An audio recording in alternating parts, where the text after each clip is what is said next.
Hi, my name is Jackson Kibler, and welcome back to another Data in the Wild episode hosted by Data Meeting. Before we begin, don't forget to subscribe to the channel below and click the bell to turn on notifications to be the first to know every time we upload a new video.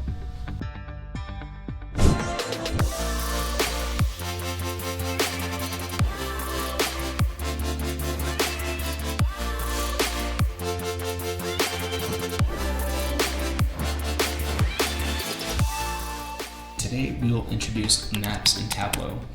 So I'm connected to the sample superstore dataset with my workbook, and among the available fields I see country, state, and city with a globe icon which tells me that they are a geospatial data type.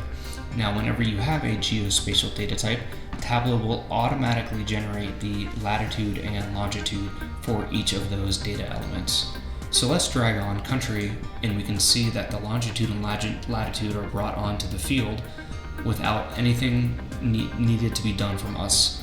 We can further break this down into state, and each state's center is already mapped by Tableau, but let's look at this in a filled map setting, which is a little bit more detailed, now bringing on a measure such as sales to the color shelf.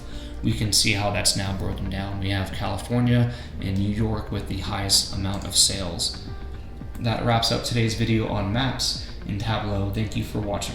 Let us know your questions or what else you would like to see in the comments below.